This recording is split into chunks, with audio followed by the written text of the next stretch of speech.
Greetings, justice seekers. Welcome to Justice, Not Justice, Season 1, Episode 15. All right, so we're at the end of August 2018, and we had a hearing in front of a court commissioner who reduced Jeremiah's visitation to 2 days a week, Tuesdays and Thursdays from 3:30 to 7:30. Now, just to reflect back really quickly, the original temporary orders, which were put into effect in March of that year, visitation was Tuesdays, Thursdays, every other weekend. Why were Tuesdays and Thursdays chosen? They were just randomly chosen. It was just, these are good enough days, we'll make it Tuesdays and Thursdays.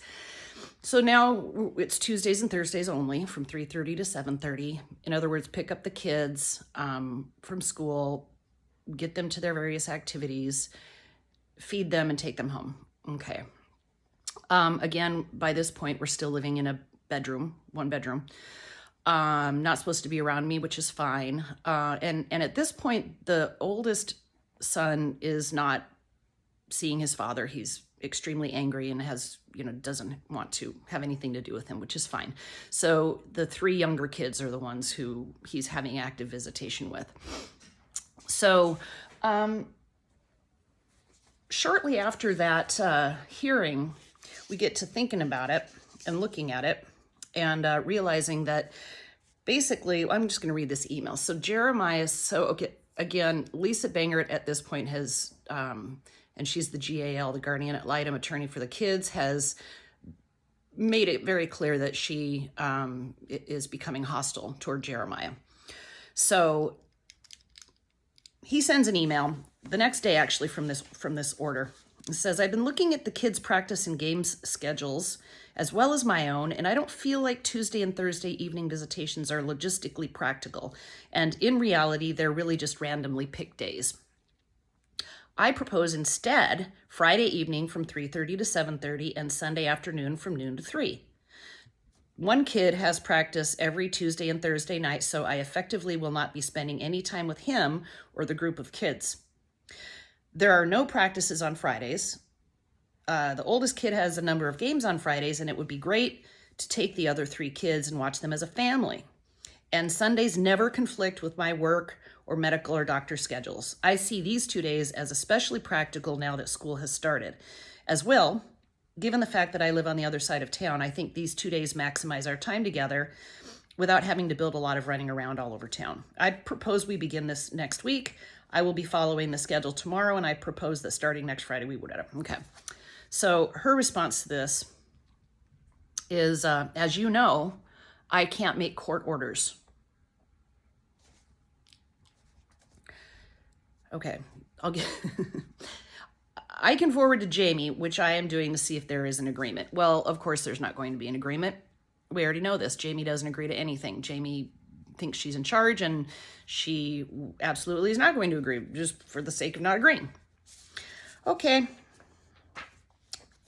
Nothing further. So a couple days later, he had visitation, and Jamie's attorney sends this to the various parties. Good morning. Jamie reached out to me and informed me Jeremiah did not return the one kid, to until 8:30 last night, without reaching out to her ahead of time and to let her know what was going on. Please make sure, blah, blah. Given the high amount of conflict between the parties, it is also more appropriate to have curbside pickups. Jamie is extremely uncomfortable with Jeremiah waiting at the front door of the house for exchanges and wants to have minimal face-to-face contact when they are not in a public setting. She's terrified of him, remember, she's terrified. Also, I understand that in this day and age, social media has become an outlet for many people when they are going through difficult times, but Jeremiah should refrain from posting about the children on Facebook. If Jeremiah wants to work on his relationship with his children, this is one way in which he can make efforts to regain their trust. On a final note, I understand Attorney Bangert's current recommendation to mean that Jeremiah should ensure that the children have no contact whatsoever with his girlfriend whenever he is around them, not just during his periods of placement. Jeremiah should ensure that his girlfriend is not present at any of the children's games, practices, school activities, or extracurricular activities. None of that is relevant. None of that happened. They're just talking shit now. And then her Bangert's response is, I agree with the suggestions. Placement on time, exchanges at the curb, no girlfriend whatsoever for now, and no social media. So she just said that she can't make court orders or whatever, but then we get an email from the attorney making all sorts of changes and revisions and whatever, and Bangert has the authority to do it. So again, bias becoming very evident. All right, this is a lengthy email in response to that transaction. Lisa, apparently you can make court orders as evidenced by the fact that you were agreeing to Jamie's inane dictations. And the fact that you couldn't agree with the logical, practical, and well thought out supportive of my children's suggestions I made regarding my visitation schedule confirms what I have been suspecting for a very long time. You are not only supporting, but also abetting and boosting Jamie's lying and very bad behavior. I can deal with Jamie, but the sad part is that you are supposed to be my children's advocate, and your position in support of Jamie is in detriment to them. I'm not going to tell you what I've told you numerous times because you are clearly completely uninterested in acknowledging the truth, which I understand. Since you've taken Jamie's position, it's hard to reconcile the truth, which I have demonstrated to you many times, with her lies. So that's fine. That being said, I'm going to do what the court commissioner told me to do. In other words, follow the court order, as I have consistently done and which Jamie has never done, which is to walk to my side door, which will be opened by one of the children, and all of whom are available during visitation will come with me. I will also drop them off at the door, not curbside. So do you see how demanding that this pickup drop-off thing happen at curbside just reinforces to the children the drama and the lies? It just creates yet another barrier for the hatred. Dropping them off at curbside reinforces the high amount of conflict between the parties. Can you not see that? Trying to behave more normally looks like picking your kids up at the door. So it's like everything that Bangert is saying and enforcing reinforces and drives that wedge farther and farther down between the children and the parent, and it puts them in the position of having to figure out how to act in that environment. Nothing that she's doing is encouraging healing. It's exactly the opposite, and that's criminal. As well, the court orders mothers shall make diligent efforts to support father's relationship with the children and encourage them to go if they are resistant. At the risk of sounding like I'm beating a dead horse, agreeing with Jamie's demand that I drop off and pick up the children curbside does not support my relationship, but rather reinforces her own anger and transplants it onto the kids. This is counterintuitive. As well, when I dropped Justin off Thursday evening, she opened the door, yelled, "Get in here," to him, slammed the door, and proceeded to yell at him.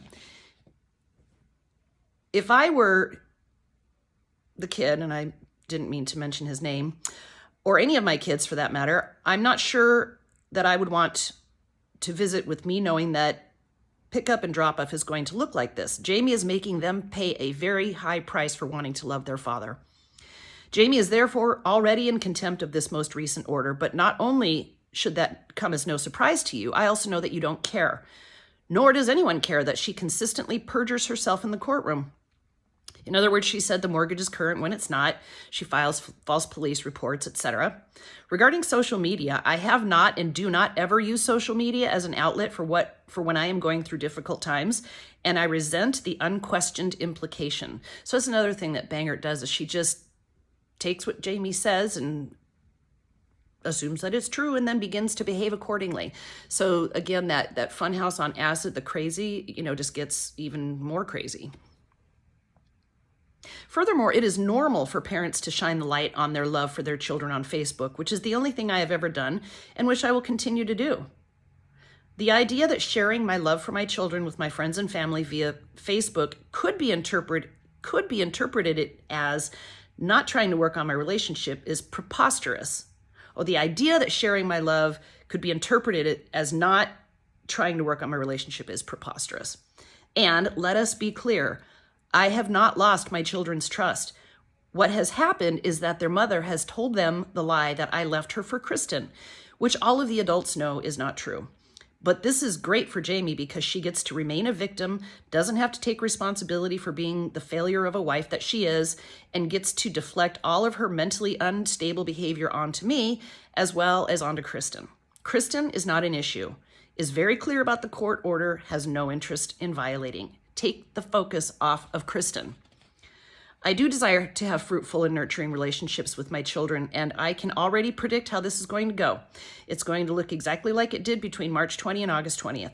That said, I will do my best, and Jamie won't, and you won't hold her accountable. As my children's advocate, you should be ashamed of the way you continue to nurture Jamie's active efforts to undermine my relationships with them. And for the record, I don't think that my children are quote-unquote lemmings who simply follow their mother and she has complete control over them. Rather, I believe you are sadly mistaken. So reflecting back onto some of Bangert's verbiage, I think you are sadly mistaken about the influence that a mother has on her children. And I was stunned, frankly, when you accused me on June 26th of being sadly mistaken about the intellect of my children. That's insulting. And that I was terrorizing them. How is dropping off donuts terrorizing them? Getting screamed at by their mother to call 911 whenever their father shows up is terrorizing. They have their own sense of right and wrong. They have their own sense of right and wrong. This is Bangert's words, based on the fact that their mother told them that I left her for Kristen, which we have already discussed. If she hadn't done that and we were simply getting divorced, in other words, no scapegoat called Kristen, then there would be no right or wrong here. So I'm just going to go ahead and move forward as I've outlined. I'm done with you, since I am extremely clear now about your bias and attendant ineffectuality. Complete your investigation, continue colluding with Jamie and her attorney, prepare to watch these next few months unfold in failure and take credit for that. In the meantime, hurry up and make your final recommendation and let me get my divorce.